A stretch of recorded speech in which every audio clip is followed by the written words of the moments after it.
Honda shop, is our 49ers insider ahead of tonight's game against the Arizona Cardinals. Amil Fragoso is my guest. Amil, how are you this afternoon, my man? Doing great, Roman. How you doing, man? Good. Not in Mexico, right? You are not with the team in Mexico. No. Okay. No. I heard at the top of the show. I am not in Mexico. I'm at home right now. Okay, just making sure.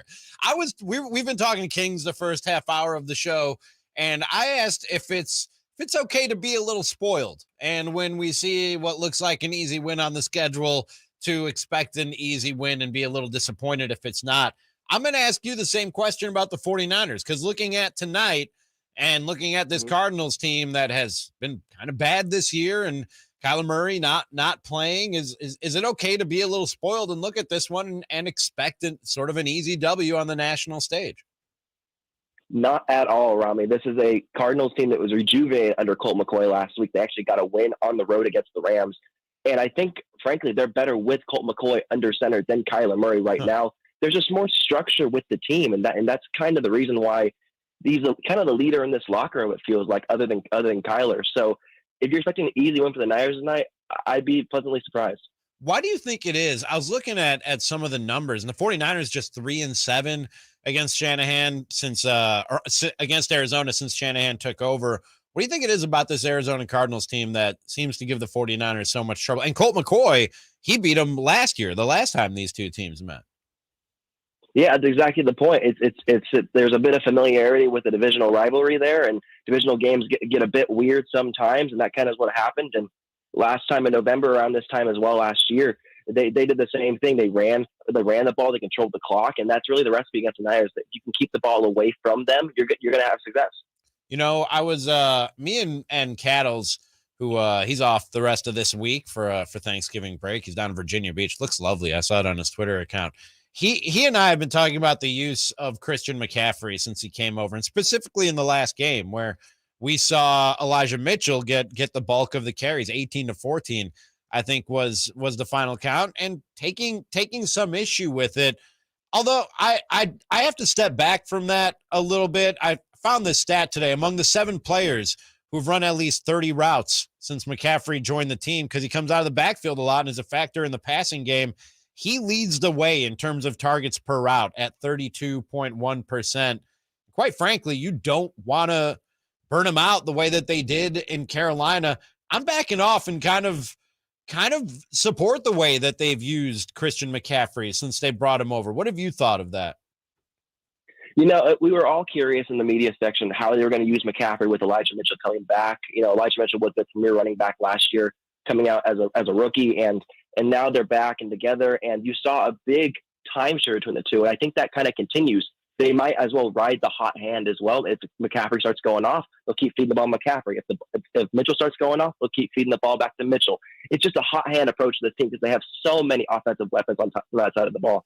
And, you know, I think that the embarrassment of riches, when you talk about those weapons, Amil, it can lead to frustration for 49ers fans. And those of us that talk about the 49ers for a living, because you look at a given week and you see somebody not having the greatest line in the box score. And I know guy we have on the show every week, Rob Stats Guerrero from the Niners Nation podcast, joins us every Wednesday. He's really frustrated with the use of George Kittle, and he watches what Travis Kelce did last night against the Chargers. You know, and he basically tweeted, I'm paraphrasing, why can't the 49ers get George Kittle open the way it seems that the Chiefs can get Travis Kelce open? Is that a fair criticism of the 49ers, or do you think that there are just so many weapons that on a given week they're going to be guys, and maybe even for a few weeks in a row, a George Kittle or a Brandon Ayuk or a Deebo Samuel is going to go kind of quiet? Yeah, you know, it's a bit of both, Rami, honestly. This team, again, wants to ride the hot hand approach, but they don't want to have to be focused on one individual person. They want to spread the ball around. They want to get every single person involved. And with Kittle, especially, his impact in the run game is so important for them. You know, he even said it this week talking with NBC Sports about, you know, I'd love some more targets, but it is what it is. It's about the team effort. That's what's more important to Kittle into this team. It's about getting a win, wherever that may be and however that may come for them. Does Kyle Shanahan, though, and I don't know if anybody's ever asked him about that, is he aware of the the human side of this, and that, George Kittle has a few weeks where he doesn't get the targets or the production he's used to getting, or any of these guys that they're used to getting or that they should be getting, and frustration or discouragement, lack of confidence becoming an issue and almost making it a point to make a George Kittle or any of these other guys an emphasis or somebody that they make sure they target in a particular week? I mean, Kyle's aware of it, but that's not what Kyle's concern is. Kyle's concern is winning football games and drawing up the right plays. And so while he wants to keep the guys obviously happy and centered around that, it's about winning football games for Kyle Shanahan. So, happiness, player happiness is part of it, but not the full scope of things for him. Talking with Amil Fragoso, our 49ers insider here for Sactown Sports 1140. How do you, before I let you go, how do you see this one playing out tonight? Do you have a prediction without spoiling everything that you put up at SactownSports.com? Well, if you look at the fan population just tonight, it is 80% by statistics, but frankly, it's more of that 90% of 49er fans. I'm going to call it Levi's south of the border instead of Levi's south with the Rams. So I see the Niners having that home crowd support, even in Mexico City, and they're going to come out and have a really good win. 28-17 is kind of how I see this going. What do you make of that? I saw that 82% down there are going to be 49. I'm not the greatest with geography, and I'm new out west, Amil, but Arizona closer to Mexico City than Northern California. Am I wrong? Why are Cardinals? Have they just given up on this team? What's up with Cardinals fans not showing out for this one?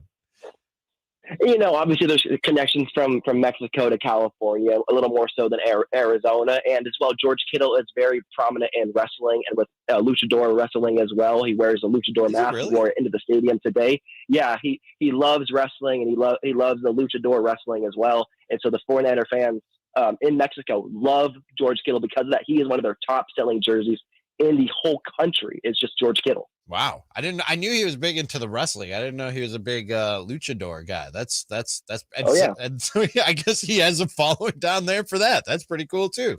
Multimedia, just like Amil Fragoso. Check him out across social media. Easy to follow if you just search for Amil Fragoso. Obviously, check out his work at SactownSports.com. And my guest for the last few minutes here on the Folsom Lake Honda Hotline. Folsom Lake Honda, your one